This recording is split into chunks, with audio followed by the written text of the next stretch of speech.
Տղայք եկել։ Այո, եկել են, բայց այս անցանկալի մարդիկ շատ տհաճ է, որ ստեղ են։ Չէ, տեղյակ չեմ։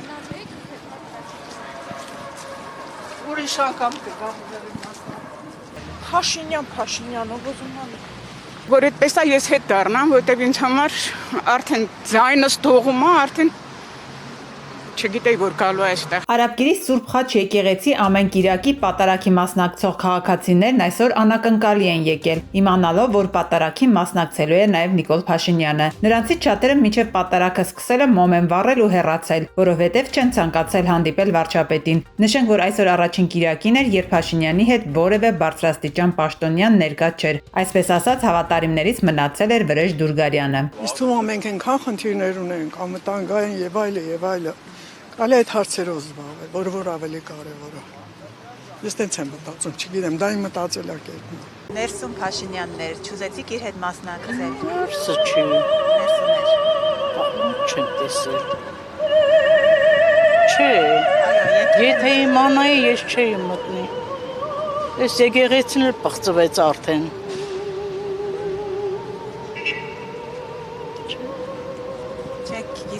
Որևէ բան, որը նա եկեղեցու հետ է ասում, եկեղեցու մասին է ասում, վեհապարի հետ կապված։ Եկեղեցին դարեր շարունակել է մեր պաշտպանը, մեր ծրփավայրը, որ նեղն են ընկել, իրենց են դիմել, իրենց մոտ են գնացել, մի մոմ ենք վառել եւ մեր հանգստությունը այնտեղ են գտել։ Իսկ այսօր այդ ծրփապիղծը եկել է, ուզում է եկեղեցուն էլ տեր կանի, եկեղեցու գանձերն էլ տանի, լսնի պետ բյուջեն ընդեղից էլ տա միլիցեքին, որպեսզի իրեն պաշտպանեն, թե չէ այսքան միլիցեքը ինչի համար են եկել, այդ գումարը իրեն որտեղից, այս ձևի նենգությամբ ուզում այդ գումարը ինքը ստեղծի։ Որ իմանայի պիտի հանդիպենք, այն իմ մոտից բուդկիս կլեսկը բերեի, կկպցնեի, որ ոչ մի բան չխոսար։ Ինքը։ Հա։ Պատարագից հետո Արարատյան թեմի առաջնորդ Նավասարդ arczepiskopos Կճոյանը հրաժարվեց հարցերի պատասխանել։ Արագ նստեց մեքենան ու հեռացավ։ Սրբազան։ Սրբազան, եկել եք։ Ինչ էր։ Էլի ես եմ։ Որ ասում եք վախեցած եմ։ Հա, հիմա էլ եք վախեցած։ Ես սարսափելի չեք։ Ես սարսափելի չեմ։ Չէ, կներեք, այդ իմաստով չեմ ասել։ Կներեք, կընկնեք։ Չէ, չեմ ընկնի։ Ես ուզում եմ իմանալ, եթե ձեր գործը արդար է, ճշմարիտ, ինչու չեք ուզում խոսել այդ ամեն ինչի մասին, Սրբազան։ Ինչու։ Աստված պահապան։ Հիմա կաթողիկոսի հեռացնելու պլանը չի ստացվում, Սրբազան, ինչ եք անելու։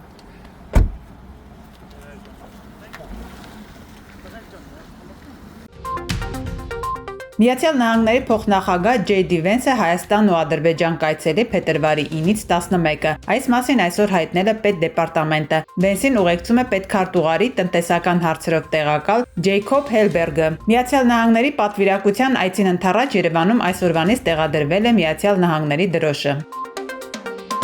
Հայաստանում ունենք 1.200.000 մարդ, որոնք աշխատաշուկային պատրաստ են, սակայն չունեն աշխատանք։ Շանթ հեռուստաընկերության եթերում ասել է մեր ձեոշարժման համակարգող Նարեկ Կարապետյանը։ Նրա խոսքով այսօր Հայաստանում աշխատող 800.000 գրանցված աշխատողներին եւս 300.000-ը պետք է ավելացնել, որպեսզի 1.100.000 մարդ աշխատելով կարողանա 500.000 մարդու թոշակ տա եւ հարկ վճարելով ապահովել աշակերտների ուսման ծախսերը։ Կարապետյանը նաեւ անդրադարձել է հորեղբոր որդու Սարգիս Կարապետյանի աղմկահարույց հայտարարությանը։ Շատ կարևոր է, սա բոլորիս համար լավ քննություն է, որովհետեւ մենք հասկանանք, թե ինչպես ենք մենք մեր վրիպումներին պատասխանում։ Ես կարծում եմ, որպես ոչ թե քաղաքական process-ներին մասնակից անձ, այլ որպես մեր հասարակության մասնակից, ես կարծում եմ, որ կոնտեքստից անգամ կտրված այդ արտահայտությունը մենք պետք է թույլ չտայինք լիներ, քանի որ դա կարող էր ինտերպրետացնել որպես վիրավորանք մեր հայրենակիցների հասցեին, որը մենք չենք կարող մեզ թույլ տալ ոչ մի դեպքում, որպես հասարակական Հայաստանի հասարակական անձնավորություն, ոչ մի քաղաքական չեմ ուզում աստարտալ այս ամեն ինչին, այդ իսկ պատճառով մենք պետք է ուշադիր լինենք նաև այս ուղղությամբ եւ թույլ չտանք, որպեսզի անգամ մանիպուլյացիաներով հնարավոր լինի մեր խոսքից կտրել եւ ներկայացնել որպես վիրավորանք։ Դա շատ ցավալի բան էր, բայց կուզենայի ավելացնել, որ մեր վրիպումները չի ազդում մարդկանց կյանքի վրա։ Մեր վրիպումները չի բերել մահեր մարդկանց, մեր վրիպումները չի բերել աղքատություն մարդկանց։ Մեր քայլերը բերում է մարդկանց աշխատատեղեր, մեր քայլերը բերում է բարեկեցություն մեր հայրենիքին։ Իհարկե վրիպումներ կլինեն եւ սա քննություն է, թե մենք ինչպես կարձագանքենք եւ ինչ հետեւություններ կանենք։ Այս իշխանության տարբերությունը այն է, որ վրիպումներից հետո նրանք ավելի են խորացնում իրենց այդ ճանապարհը եւ դրանից մենք պետք է սովորենք եւ նույնը չանենք։ Շնորհակալություն։ Հնդկաստանի զինված ուժերի պաշտպանության շտաբի պետի Հայաստան այցի շրջանակում նրան է ներկայացվել Հայաստանի եւ Հնդկաստանի արտադրության սպառազինության նմուշները։ Այս մասին հայտնել է պաշտպանության նախարար Սուրեն Պապիկյանը։ Նշենք, որ սա առաջին դեպքն է, երբ Հայաստանը հրապարակում է, թե ինչ զենք է ձեռք բերել հնդկական կողմից։ Այսօր հեռախոսազրույց են ունեցել Ադրբեջանի եւ Թուրքիայի արտաքին գործերի նախարարները։ Բայրամովն ու Ֆիդանը մտքեր են փոխանակել Մերձավոր Արևելքում ստեղծված իրավիճակի, Ադրբեջան-Հայաստան հարաբերությունների կարգավորման գործընթացի, ինչպես նաեւ փոխադարձ հետաքրքրություն ներկայացնող այլ հարցերի շուրջ։ Իրանի խորհրդարանը վաղը դռնփակ նիստում կքննարկի Միացյալ Նահանգների հետ բանակցությունները։ Հանդիպմանը կմասնակցի նաև արտգործնախարար Աբբաս Արաղչին։ Նշենք, որ Արաղչին արդեն Մոսկվային եւ Պեկինին տեղեկացրել է Միացյալ Նահանգների հետ վերջին բանակցությունների արդյունքների մասին։ Արաղչին նաև հայտարարել է, որ Թեհրանը ուրանը հարստացնելու իրավունք ունի, նույնիսկ եթե դա հանգեցնի պատերազմի։ Միլանում օլիմպիական խաղերի բացումից հետո բողոքի ցույցերի ժամանակ ցուցարարները քարեր եւ ճայթուկներ են նետել ոստիկանության ուղղությամբ։ Ցուցարարներն այս կերպ իրենց բողոքն են արտահայտում խաղերի ժամանակ արհեստական ձյան օգտագործման, ծառահատումների եւ գնաճի դեմ։